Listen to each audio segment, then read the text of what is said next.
les territoires traditionnellement favorables à l'extrême droite, c'était évidemment le sud-est de la France, avec un certain nombre de nostalgiques de l'Algérie française, c'était les banlieues des grandes villes, avec des populations exposées à l'insécurité et à une urbanisation délirante. C'était également les zones frontalières dans l'est de la France. Et à partir de 1995, la géographie du vote Front National va commencer doucement mais sûrement à changer, et le FN va gagner des voix dans les zones touchées par la désindustrialisation. Et cette transformation du discours du Front National, elle va se confirmer dans les années qui vont suivre, donc tout au long des années 90 et des années 2000, et elle devient véritablement terrible à partir du moment où la gauche radicale, en tout cas le Parti communiste, qui représente à l'époque quand même le premier parti de la gauche radicale, eh bien, fait, lui, un autre tournant programmatique, mais un tournant, malheureusement, qui est quasiment inverse. C'est-à-dire que dans les années 80, bien avant, bien sûr, mais encore dans les années 80 et au début des années 90, eh bien, le Parti communiste se bat contre la construction européenne, qu'il qualifie à juste titre de construction du capitalisme à l'européenne. Il décrit cette construction comme étant la fin de la souveraineté populaire, et il décrit ce supranationalisme européen comme étant extrêmement dangereux, puisqu'il va permettre de transférer à un niveau supranational des politiques libérales qui vont devenir de plus en plus difficiles à combattre, puisqu'on va séparer l'échelon démocratique, l'échelon des élections, de la décision, le véritable pouvoir de décision qui va être concentré au niveau de l'Europe. Et donc le Parti communiste se bat contre cette construction du capitalisme à l'européenne et contre ces transferts de souveraineté à l'Europe. Il se bat évidemment contre la monnaie unique, puisque le référendum de Maastricht, donc, qui est malheureusement perdu de peu, puisque le oui l'emporte à un peu plus de 51%, eh bien Maastricht prépare la mise en place de la monnaie unique, et cette mise en place se précise dans le courant des années 90, et jusqu'en 1997, le Parti communiste se bat contre l'instauration de la monnaie unique, en expliquant qu'il s'agit d'un transfert de souveraineté supplémentaire, un transfert de l'outil monétaire, des politiques monétaires, à un niveau supranational, et que finalement, cette monnaie unique, alors j'ai les citations exactes dans le bouquin qui sont tout à fait justes, cette monnaie unique va empêcher les États de décider de leur politique sociale, de leur politique industrielle, et que finalement tout ça sera maintenant décidé à Bruxelles. Et puis, le Parti communiste se bat également sur le terrain de la souveraineté nationale contre le Front National. Et ça, c'est extrêmement intéressant, puisque pendant ces 5 ans, finalement, entre 1992 et 1997, 1992, où le Front National se met à devenir anti-mondialiste et à dénoncer la mondialisation néolibérale, et 1997, le Parti communiste va défendre sa vision de la souveraineté nationale contre celle du Front National, en considérant que la nation est une notion de gauche, issue de la Révolution française, reprise par les résistants qui ont élaboré le programme du Conseil national de la résistance, et qu'il n'y a absolument aucune raison d'abandonner cette notion de souveraineté nationale au Front National, et qu'il y a une définition d'extrême droite de la nation, et il y a une définition de gauche radicalement de gauche de la nation. Et malheureusement, eh bien, tout ça change en 1997. Alors qu'est-ce qui se passe en 1997 ? Eh bien, on assiste aux premières négociations entre le Parti communiste et le Parti socialiste dans la perspective des élections législatives qui, à l'époque, sont prévues au mois de juin 1998. Et au Parti communiste, eh bien, Georges Marchais a passé la main en 1994 et Robert Rue arrive à la tête du parti. Et Robert Rue n'a jamais caché, il a écrit dans son premier livre qu'il publie dès qu'il est nommé à la direction, élu à la direction du Parti communiste,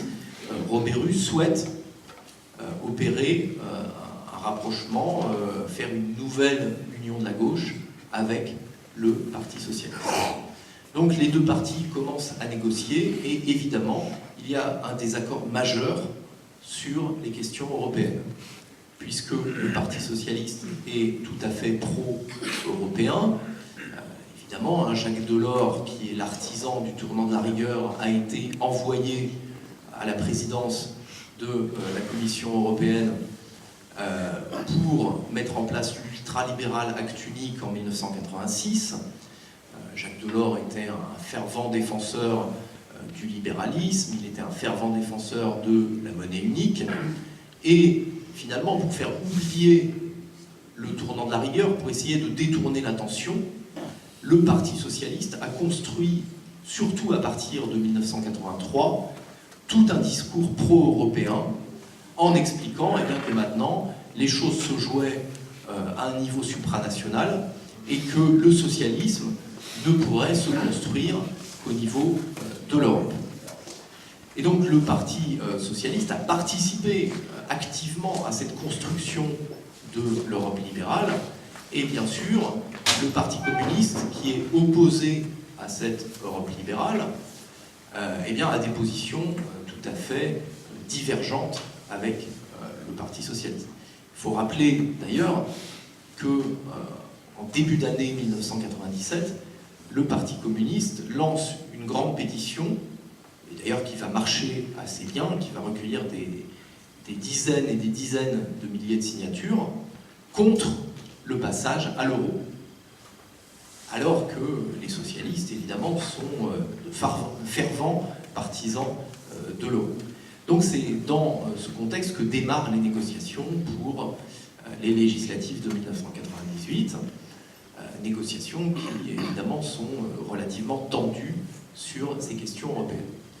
Et puis, au mois d'avril, eh bien, Jacques Chirac décide de dissoudre l'Assemblée nationale et d'avancer les élections d'un an qui se dérouleront au mois de juin 1997 et plus au mois de juin 1998. Et donc les négociations entre le PS et le PC se font à vitesse accélérée et le Parti socialiste eh bien, met un ultimatum aux communistes par la voix de Lionel Jospin qui va dire, notamment dans la presse, vous savez, quand on s'exprime dans la presse, on est dans une sorte de diplomatie, donc vous pouvez imaginer, quand on lit ce qu'il y a dans la presse, ce qu'il peut y avoir derrière aux tables de négociation. Eh bien, Lionel Jospin dit il ne peut pas y avoir de participation des communistes à un gouvernement avec nous, avec le Parti socialiste, s'il n'y a pas un changement des positions communistes sur un certain nombre de questions, et notamment sur la question européenne et sur la question de l'euro. Donc c'est un ultimatum, et malheureusement, eh bien, Robert Rue accepte cet ultimatum, et pour entrer dans un hypothétique gouvernement de gauche avec les socialistes, eh bien, accepte de lâcher du lest sur les questions européennes. Et du jour au lendemain, j'ai fait un travail pour le livre qui est assez intéressant, j'ai repris jour après jour tous les numéros de l'Humanité, de ce début d'année 97 jusqu'aux européennes de 1999, et on voit véritablement ce que cet ultimatum a produit dans le discours du Parti communiste, qui, en début d'année, était un discours extrêmement ferme sur la question de la souveraineté nationale, sur le refus de cette construction européenne ultralibérale, sur le refus de cette monnaie unique, sur la volonté de défendre une industrie française et de se protéger de la mondialisation. À partir du moment où l'accord est scellé avec le Parti socialiste, eh bien, le Parti communiste abandonne ce discours de souveraineté nationale, abandonne toute référence à des mesures de régulation des marchandises et des capitaux, et surtout, eh bien, devient, selon un terme qui est passé dans la postérité grâce à Robert Hue, le Parti communiste devient officiellement euroconstructif. C'est-à-dire que le Parti communiste, évidemment, ne dit pas que la construction européenne se fait dans de bonnes conditions. Évidemment, il ne va pas se dédire, il ne renie pas son discours. Il dit bien sûr que la construction européenne est ultralibérale et qu'il faut changer cette construction européenne et qu'il faut en finir avec cet ultralibéralisme. Mais le discours du Parti communiste consiste à dire qu'on va pouvoir changer cette construction européenne de l'intérieur. Et du coup, cette idée de changer la construction européenne de l'intérieur devient compatible avec le discours socialiste qui est de dire qu'on va construire l'Europe sociale à l'échelle des États membres de l'Union européenne. Donc, vous savez, la gauche, qui s'appelle à l'époque la gauche plurielle, remporte assez largement les élections législatives et au mois de juin 1997, eh bien, Lionel Jospin est nommé Premier ministre de Jacques Chirac et la majorité est socialiste. Un certain nombre de communistes rentrent au gouvernement et ben, à partir de ce moment-là, on peut voir si véritablement on peut construire cette fameuse Europe sociale que veulent les socialistes. Alors malheureusement, ça démarre assez mal, puisque un des premiers actes de Lionel Jospin sur la scène internationale, eh bien, c'est de signer le traité d'Amsterdam, quelques semaines après être arrivé au pouvoir, traité d'Amsterdam qui fixe les conditions de passage à la monnaie unique et qui sont bien sûr des conditions de rigueur budgétaire avec les fameux critères de convergence. Il faut limiter le déficit, il faut limiter l'endettement. Donc, des critères qui annoncent évidemment des politiques de rigueur. Et Lionel Jospin, avec l'appui de son ministre de l'économie, Dominique Strauss-Kahn, eh bien, explique que tout ça n'est pas grave parce qu'on va ajouter des critères sociaux à cette construction européenne et à ce passage à l'euro. Et à l'époque, il faut admettre que le contexte politique pourrait laisser penser que la construction européenne pourrait légèrement changer d'orientation. Pourquoi ? Parce que on se retrouve avec une configuration assez inédite où non seulement les socialistes sont au pouvoir en France, mais ils sont aussi au pouvoir en Grande-Bretagne avec l'élection de Tony Blair, et puis en Allemagne avec l'arrivée au pouvoir de Gerhard Schröder. Malheureusement, très vite, on s'aperçoit que les fameux critères sociaux que le Parti socialiste essaye de défendre au niveau européen, eh bien, n'intéressent absolument personne, et cette idée vendue aux électeurs d'Europe sociale, eh bien, s'effondre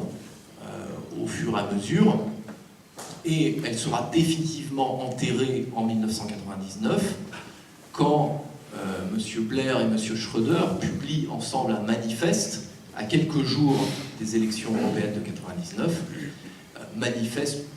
qu'on peut qualifier véritablement d'ultralibéral et qui signe eh bien, finalement l'abandon de tout projet, de toute idée d'Europe sociale. Et malgré cela, malgré que le gouvernement de Lionel Jospin ait accepté le passage à l'euro dans des conditions de rigueur, malgré que l'Europe sociale soit enterrée